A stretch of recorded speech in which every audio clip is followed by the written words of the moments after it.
नमस्कार दोस्तों, आशा करता हूं आप सब बिंदास होंगे। मैं एडवोकेट एस के भंडारी एक बार फिर आप सबका इस चैनल पे वेलकम करता हूं।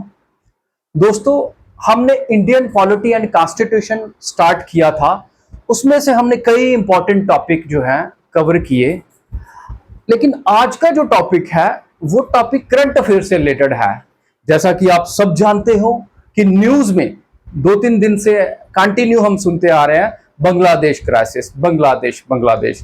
तो हमने सोचा क्यों ना आज हमारे पड़ोसी देश बांग्लादेश पे ही डिस्कस किया जाए, इसी पे चर्चा किए जाए।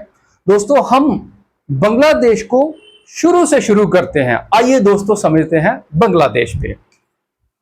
दोस्तों, अगर हम देखें 1857 से 1947, दोस्तों अगर यहां से फर्स्ट रिवॉल्ट जो शुरू हुआ था 1857 का विद्रोह, इसके बारे में आप सब जानते होंगे। दोस्तों 1947 तक जितनी भी घटनाएं घटी उनमें से एक घटना बड़ी इंपॉर्टेंट है जो इस बांग्लादेश जो आज का टॉपिक है इससे रिलेट करेगा। वो है दोस्तों partition of Bengal. Partition of Bengal.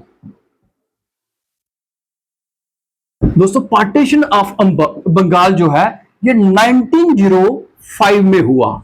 1905 में जो है पार्टीशन ऑफ बंगाल हुआ।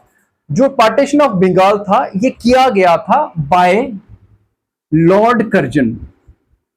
Lord Curzon. दोस्तों लॉर्ड कर्जन से ये उस समय के वायसराय थे जिन्होंने पार्टीशन ऑफ बंगाल किया, बंगाल का विभाजन किया। दोस्तों पार्टीशन ऑफ बंगाल करने का इन्होंने अपना लॉजिक दिया था कि हम जो है एडमिनिस्ट्रेशन को और बेहतर बनाना चाहते हैं। जो ब्रिटिश इंडिया था, पूरे ब्रिटिश इंडिया को हम एडमिनिस्ट्रेशन जो है उसमें और बेहतर करना चाहते हैं। लेकिन इसके पीछे मोटिव कुछ और था। दोस्तों लॉर्ड कर्जन का मोटिव था कि जो बंगाल में ये कंप्लीट पूरा बंगाल जो है इसमें डिवीजन करना, इसमें डिवाइड करना मुस्लिम भाइयों को और हिंदू भाइयों को, इसमें मुस्लिम और हिंदू के डिवीजन करना, डिवाइड एंड रूल की पॉलिसी जो है लॉर्ड कर्जन ने पार्टीशन ऑफ बंगाल में लगाई थी। दोस्तों इसमें ये लगाया क्यों, बड़े बड़े क्लियर शब्दों में और नीट एंड क्लीन इन्होंने बताया था कि मैं एडमिनिस्ट्रेशन, लेकिन मोटिव इनका ये था जो हमें सबको आगे फ्यूचर में हमें जानने को मिला कि जो इनका जो मेन पर्पस था वो that was the division of the Hindu and Muslim. अब ये करना क्यों चाहते थे? Everything happen for a reason. दोस्तों हम जानते हैं कि बंगाल में जो है, पूरे बंगाल में वेल एजुकेटेड पीपल लोग रहते थे। लिटरेसी रेट जो था वो काफी अच्छा था उस समय भी। तो वेल एजुकेटेड पीपल थे, वेल एजुकेटेड पीपल थे। तो दोस्तों यहां से, इसी पोर्शन से, इसी रीजन से दोस्तों जो नेशनलिज्म की, राष्ट्रवाद की जो भावना थी वो इसी बंगाल रीजन से ही पूरे भारत में फैल रही थी। तो यहां पे लॉर्ड कर्जन को, ब्रिटिश को ये डर लगने लगा कि अगर ये नेशनलिज्म की भावना भारत के हर व्यक्ति में आ गई तो हमारे लिए दिक्कत आ जाएगी। उस चीज को रोकने के लिए इन्होंने जहां division of Hindu and Muslim कर दिया, जिसको दिया गया partition of Bengal. That was the main reason for the partition of Bengal. दोस्तों अब यहां पे इस जगह पे जो है ईस्ट बंगाल बन गया और इस जगह पे वेस्ट बंगाल बन गया, दोनों की डिवीजन कर दी। यहां पे मैक्सिमम 77% नियर अबाउट जो थी वो मुस्लिम पॉपुलेशन थे, मुस्लिम आबादी थी, यहां पे हिंदू आबादी थी। अब दोस्तों यहां तक ये पार्टीशन का सवाल है। तो यहां पार्टीशन मतलब हिंदू एंड मुस्लिम को डिवाइड करके 1905 में लॉर्ड कर्जन ने इस तरह से डिवीजन किया। अब डिवीजन के बाद दोस्तों क्या होता है कि जैसे ही डिवीजन होती है हम देखते हैं कि टाइम पीरियड चलता जाता है, फिर आता है पार्टीशन का टाइम। इंडिया की पार्टीशन जो कि 2 हिस्सों में डिवीजन हुआ था, इंडिया और पाकिस्तान। लॉर्ड माउंटबेटन ने जो है उस प्लान के तहत जो है इंडिया की डिवीजन हुई थी। एक पोर्शन, एक पार्ट पाकिस्तान बन गया था और एक पोर्शन जो है ये आजादी के बाद का जो बंटवारा हुआ था जो वो पाकिस्तान बन गया, कुछ एरिया पाकिस्तान में और कुछ एरिया हिंदुस्तान में रह गया, ये आप सबको पता है। लेकिन दोस्तों अब आप देखो कि जब यहां पे इस जगह पे ये जो पाकिस्तान बन गया पूरा, अब पाकिस्तान का जो दो पोर्शन थे, एक था ईस्ट पाकिस्तान और दूसरा था वेस्ट पाकिस्तान। अब दोस्तों ईस्ट पाकिस्तान आप ध्यान से समझो, ये आ गया, कनेक्ट करो यहां से, जो हमने ये बताया आपको, ये वाला पोर्शन पूरा टोटली ये ईस्ट पाकिस्तान बन गया।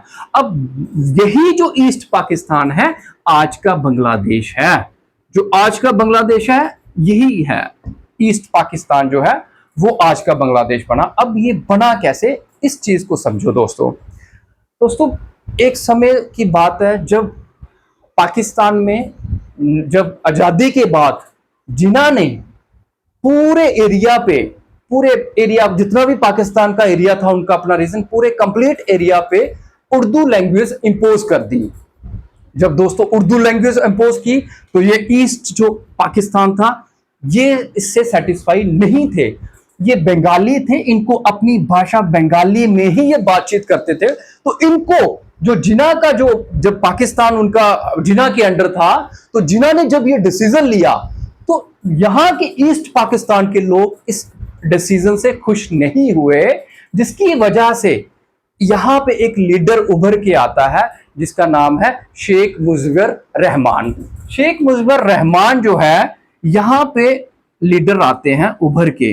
दोस्तों इस जगह पे जब ये लीडर आए, इन्होंने देखा, इन्होंने अवामी लीग भी बनाई, इन्होंने मिलकर प्रोटेस्ट किया कि हम इस बात को नहीं मानते हैं। जब इन्होंने प्रोटेस्ट किया तो pay attention on my statement, जब प्रोटेस्ट किया तो जो बेस्ट पाकिस्तान था, मीन ओपोनेंट पाकिस्तान था, कंप्लीट पाकिस्तान यहां का एरिया, इन्होंने अटैक कर दिया शेख मुजीबर रहमान और उनके लोगों पे, जो उन्होंने पार्टी भी बनाई थी अवामी लीग पार्टी, इन्होंने अटैक कर दिया और इनके साथ बड़ी बर्बरता की गई, इनके साथ बड़ा थर्ड ग्रेड सिटीजन समझा गया, सेकंड क्लास सिटीजन समझा गया, इनके साथ जो इनके पास रिसोर्सेस थे वो भी इनसे लूटा गए। लेकिन टाइम पीरियड आता है 1970 का। अब 1970 में पाकिस्तान में इलेक्शन होते हैं। दोस्तों जब इलेक्शन हुआ 1970 में, अब इलेक्शन में एक मजेदार ट्विस्ट आता है कि इलेक्शन में दोस्तों शेख मुजीबर रहमान की पार्टी और ये जो है बड़ी लीड के साथ जीत के आते हैं दोस्तों, बड़ी मेजॉरिटी के साथ जो है जीत कर आते हैं पाकिस्तान में। अब दोस्तों जब ये लीड के साथ जीत के आए तो पहले ही इनका कन्फ्लिक्ट चल रहा था, क्योंकि पाकिस्तान, वेस्ट पाकिस्तान वाले ईस्ट पाकिस्तान को एक्सेप्ट नहीं कर रहे थे। जब इन्होंने रिवॉल्ट किया, ये चाहते थे कि अगर हमने उर्दू इंपोज किया, जब कुछ और सारी कई उनकी प्रॉब्लम थी जो इनके साथ डिस्प्यूट था, लेकिन मेन जो डिस्प्यूट था लैंग्वेज का, यहां पे रहा था कि विद्रोह कर दिया। फिर दोस्तों ये 90 ऑलरेडी डिस्प्यूट तो था, लेकिन जब 1970 में जीत के आए, इनकी पार्टी लीड किया, शेख मुजीबर रहमान बड़ी लीड के साथ जीते, तो इनको एक्सेप्ट नहीं हुआ पाकिस्तान को, और इनकी आर्मी ने अगेन शेख मुजीबर रहमान पे अटैक कर दिया, इनकी आर्मी ने अटैक कर दिया। अब जब अटैक किया तो इस कहानी पे, इस जगह पे अब मेरा प्यारा भारत जो है वो पिक्चर में आता है। दोस्तों जब 1971 में इन्होंने अटैक किया तो 1971 की जो आप सब जानते हैं कि बार हुई, लड़ाई हुई, जिसमें इंडिया ने हेल्प किया, इंडिया ने इनकी कंप्लीट मदद की, और 1971 को ये ईस्ट पाकिस्तान जो था ये पूरी कंट्री बना दी, ये बांग्लादेश बना दिया। इट मीन जो ईस्ट पाकिस्तान बनाया था ये सबको पता है with the help of India, India ने हेल्प किया था। जैसे मुक्ति बयान जो थी वहां पे उस आर्मी को, उसको ट्रेंड किया और काफी सारी हेल्प इंडिया ने की, जिसकी वजह से ईस्ट पाकिस्तान जो है वो जीत सका, और पाकिस्तान जो बांग्लादेश था ये सेपरेट कंट्री बना दी ईस्ट पाकिस्तान, यही बंगाल का पोर्शन ईस्ट पाकिस्तान, अब ईस्ट पाकिस्तान ही बन गया बांग्लादेश। जो आज का बांग्लादेश है वो यही ईस्ट पाकिस्तान है दोस्तों। अब 1971 में जब किया तो यहां से ये साबित होता है कि जो भारत की हेल्प से ही जो बांग्लादेश बना है, तो बांग्लादेश जब 1971 में बना, अब India was the first country who recognize that Bangladesh is a separate state. दोस्तों इंटरनेशनल पॉलिटिक्स में हम कंट्री को स्टेट ही रिकॉग्नाइज करते हैं, स्टेट ही बोलते हैं। तो जब मैं स्टेट कह रहा हूं इट मीन मैं कंट्री का नाम ले रहा हूं। इस फर्स्ट नेशन, बांग्लादेश को पहला नेशन मानने वाली इंडिया कंट्री थी, जिन्होंने रिकॉग्नाइज किया कि ये जो है एक सेपरेट कंट्री है, सेपरेट नेशन है, सेपरेट स्टेट है। अब दोस्तों जब शेख मुजीबुर रहमान जीत के आगे, अब उसके कुछ समय बाद क्या होता है, देखो कहानी में वो ट्विस्ट है। जब दोस्तों इसके जीतने के बाद शेख मुजीबुर रहमान जो है अपने प्रिंसिपल पे जीत के आया था। जो इनके प्रिंसिपल थे डेमोक्रेटिक और सोशलिस्ट जो प्रिंसिपल थे, कुछ समय के बाद ये अपने ही प्रिंसिपल के खिलाफ जाने लगे, उनको माना नहीं इन्होंने। शेख मुजीबुर रहमान ने जो अपने प्रिंसिपल को भी नहीं माना, जो सोशलिस्ट और डेमोक्रेटिक प्रिंसिपल थे ये इन्होंने माने नहीं। ऐसा कहा जाता है कि ये बिल्कुल ही उसके खिलाफ हो गए। फिर इनकी आर्मी ने क्या किया, इनकी कंट्री की आर्मी ने क्या किया कि शेख मुजीबुर रहमान के घर जो है एक अटैक कर दिया, फिर से एक अटैक किया, ब्रूटल अटैक हुआ जिसमें पूरी फैमिली मारी गई, जिसमें कहा जाता है कि छोटा बच्चा था 10 साल का, वो भी मारा गया और बाकी फैमिली मेंबर जो है वो भी मारा गया है। लेकिन इसमें जब दो मारेगी पूरी फैमिली, उसमें से 2 डॉटर, जो शेख रहमान की 2 डॉटर थी, सिर्फ वो बच गई।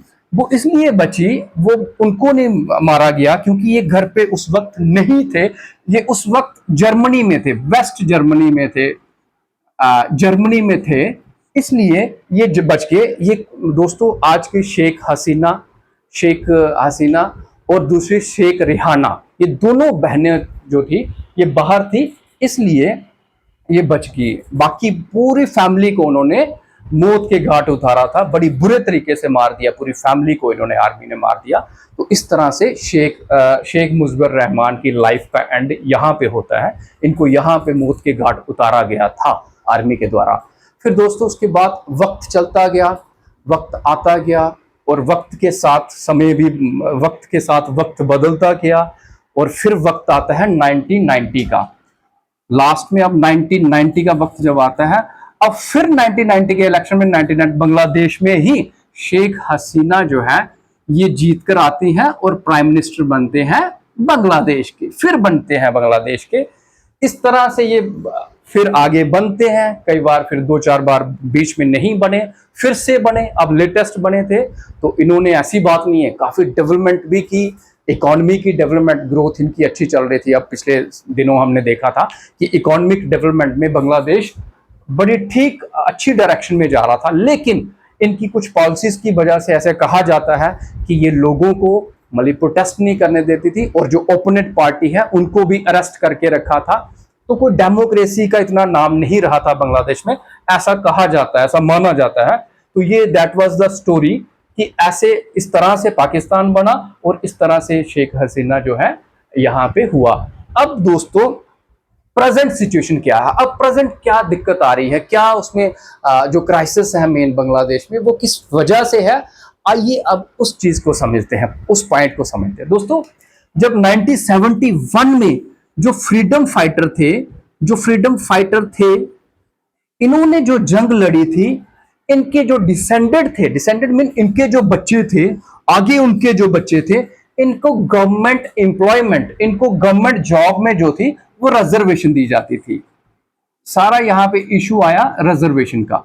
अब रिजर्वेशन के खिलाफ लोगों ने, स्टूडेंट ने काफी पहले से भी इनके खिलाफ थे, तो उन्होंने कहा कि ये रिजर्वेशन नहीं होना चाहिए, आपने उनको दी, उनके बच्चों को भी दी, ठीक है, लेकिन आप उनके बच्चों को देते जा रहे हैं, ये कहीं ना कहीं यहाँ पे गलत है, आप इस रिजर्वेशन को बंद कर दो। हालांकि बंद भी हुई थी। फिर उसके बाद अब टाइम आता है 5 अगस्त का, 5 इसी दिन पहले, 3-4 दिन पहले बंगाल के कोर्ट ने डिसीजन दिया कि जो बंगाल में रिजर्वेशन चल रही थी फ्रीडम फाइटर के बच्चों की, डिसेंडेड की, वो रिजर्वेशन रहेगी, वो चलती रहेगी। जब ये फैसला आया तो स्टूडेंट ने फिर एक बड़ा प्रोटेस्ट खड़ा कर दिया, बांग्लादेश के स्टूडेंट्स ने प्रोटेस्ट खड़ा कर दिया। उन्होंने ये कहा कि ये जो रिजर्वेशन पॉलिसी आई है, फिर से जो कैरी ऑन रखा है, ये हमारे देश के लिए घातक है, ये गलत है। हम जो है, हम एम्प्लॉयमेंट हमें मिल नहीं रही है, हम अनएम्प्लॉयमेंट से गुजर रहे हैं, यहाँ पे क्राइसिस है अनएम्प्लॉयमेंट का, और आप जो है इनको ही रिजर्वेशन देते जा रहे हो, ऐसा वहां के स्टूडेंट्स का कहना है। और स्टूडेंट्स के साथ बाकी और सारे वहां के लोग भी जुड़े और प्रोटेस्ट को एक बड़ी प्रोटेस्ट की फॉर्म में लीड किया गया इन स्टूडेंट ने और बाकी लोगों ने जो प्रोटेस्ट किया। तो ये that was the reason for the protest. अब आपने देखा होगा कि प्रोटेस्ट का कारण भी समझ गए, जो present situation, that is the main reason for protest की जो रिजर्वेशन दी जाती है, जो फ्रीडम फाइटर 1971 में जो लड़े थे उनकी आगे बच्चों को रिजर्वेशन दी जाती है, दैट वाज द रीजन। अब आपने देखा कि शेख हसीना जी जो प्राइम मिनिस्टर थे वो बांग्लादेश छोड़ के हमारे भारत में आ गए हैं। अब भारत ने तो उनको एक्सेप्ट किया है, लेकिन बाकी यूएसए हो गया, आके ऐसे आ रहा है सुनने में कि बाकी जो कंट्री है उन्होंने डिनाई कर दिया कि हम नहीं अपनाएंगे, उनका वीजा वगैरह उनका जो भी था वो नहीं लगाया, उन्होंने एक्सेप्ट नहीं किया। लेकिन भारत ने अभी उनको रखा है अपने पास। लेकिन अब देखते हैं कि भारत में भी काफी ये फॉरेन पॉलिसी का रोल प्ले करेगी अच्छी, कि अब भारत सरकार किस तरह से इस सिचुएशन को डील करते हैं। अब लेटेस्ट ये भी सुनने में न्यूज आया कि यूनिस खान जो नोबेल पीस प्राइज है बांग्लादेश में इन टर्म उनको टेम्परेरी तौर पे प्राइम मिनिस्टर अपॉइंट कर दिया गया है। अब देखते हैं कि बांग्लादेश में कब इलेक्शन करवाते हैं और कब फिर से सरकार बनती है। लेकिन ये जो कहानी यहाँ तक आपको बताई, ये अभी प्रेजेंट सिचुएशन भी आपको यहाँ से रिलेट करके बताई, एक्चुअल फैक्ट बताया। अब जब ये भागी दोस्तों, इसमें और इम्पोर्टेंट कि जो शेख हसीना का बेटा है उन्होंने कहा था कि ये बड़ा गलत किया गया हमारे साथ, और शेख हसीना ने कहा था कि मैं 2-4 बातें करना चाहती हूँ, मीडिया को एड्रेस करना चाहती हूँ। लेकिन बांग्लादेश की आर्मी ने ऐसा भी नहीं करने दिया था, शेख हसीना जी को कोई मीडिया एड्रेस नहीं करने दिया, कुछ नहीं करने दिया। वो ऐसे ही उनको भाग के आना पड़ा और इंडिया ने उनको रिसीव किया है यहाँ पे। अब दोस्तों इंडिया और बांग्लादेश का रिलेशन भी इस तरह की, हमारा नेबर है तो, लेकिन अगर आप देखो तो इंडिया के साथ हम लॉन्गेस्ट बॉर्डर जो है शेयर करते हैं और बाकी सारी हमारी भी प्रॉब्लम रहती है। अब इनको मिटिगेट करना है, हमने किस तरह से रिजॉल्व करना है, सॉर्ट आउट करना है, ये भी देखना है, और किस तरह से बांग्लादेश से हमारे अच्छे ताल्लुकात, अच्छा रिलेशन बन सके, हमें ये भी देखना है। और बाकी सारी प्रॉब्लम भी जो बांग्लादेश में है इनको किस तरह से सॉर्ट आउट करना है, बिकॉज भारत जो है वो पहले से ही बांग्लादेश की हेल्प करता आया। मैंने आपको समझाया कि 1971 में, उससे पहले भी, उसके बाद भी 1990 में भी, उसके बाद भी जब जब शेख हसीना होती है तो ऐसा माना जाता है कि भारत इनकी पार्टी के और भारत के रिलेशन अच्छे रहते हैं, ऐसा कहा जाता है। तो दोस्तों ये थी पूरी कहानी बांग्लादेश की हिस्ट्री को बताया मैंने आपको, मैंने करंट सिचुएशन बताई। मैं आशा करता हूं कि ये पूरा कंप्लीट टॉपिक जो है केवल जो एग्जाम पॉइंट ऑफ व्यू से जो तैयारी कर रहे हैं उनको ही नहीं समझ आया होगा, उनको तो समझ आया होगा, लेकिन उनके साथ साथ कोई आम नागरिक भी मेरे को सुन रहा होगा तो उनको भी बड़ा अच्छे से कंप्लीटली अंडरस्टैंड किया होगा उन्होंने भी, ऐसा मैं उम्मीद करता हूं, ऐसा मैं सोचता हूं। आशा करता हूं कि आपको कंप्लीट टॉपिक जो है अंडरस्टैंड हुआ होगा। जय हिंद, जय भारत।